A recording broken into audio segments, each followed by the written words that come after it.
የ12ኛ ክፍል ብሔራዊ ፈተና ደረሰ ብላችሁ ተጨንቃችኋል።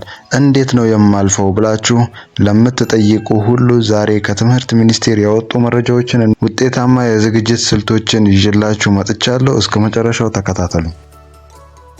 መጀመሪያ መረጃውን ልንገራችሁ። እንደምታውቁት የዘንድሮ ፈተና በሰኔ እና በሐምሌ ወራት ውስጥ ይሰጣል።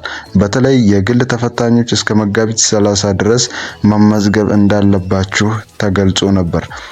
ፈተናው በዩኒቨርሲቲዎች ውስጥ ስለሚሰጥ ከወዲሁ ራሳችሁን ለዛ ድባብ ማዘጋጀት አለባችሁ። ታዲያ ውጤታማ ለመሆን ምን ማድረግ አለባችሁ?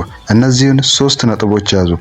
አንደኛ፣ ስማርት ስተዲ። ሁሉንም መጽሐፍ ዝም ብሎ ማንበብ ሳይሆን በፈተና ላይ በብዛት የሚወጡ ርዕሶችን ፎከስ ኤሪያ ለዩ። ለምሳሌ በማትስ ትምህርት ውስጥ ሁል ጊዜ የማይቀሩ ጥያቄዎችን ደጋግማችሁ ስሩ። ሁለተኛ፣ ያለፉትን ዓመታት ፈተናዎች ወይም ማትሪክ አዳዲስ ጥያቄዎችን ከመፈለግ ይልቅ ባለፉት 5 ዓመታት የወጡ የብሔራዊ ፈተና ጥያቄዎችን ታይመር በመጠቀም ስሩ። ይህ ፍጥነታችሁንና በራስ መተማመናችሁን ይጨምራል።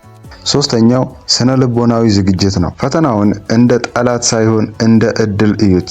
አልችልም የሚለውን ስሜት አውጥታችሁ ጣሉ። አስታውሱ፣ ውጤት የሚመጣው በማንበብ ብቻ ሳይሆን በብልሃትም በማንበብ ነው። ለሁላችሁም መልካም የዝግጅት ጊዜ ይሁንላችሁ። ለተጨማሪ መረጃ ቻናሉን ሰብስክራይብ ማድረጋችሁን እንዳትረሱ። በሌላ በአዲስ ቪዲዮ እስክንገናኝ ድረስ ኢትዮ ስማርት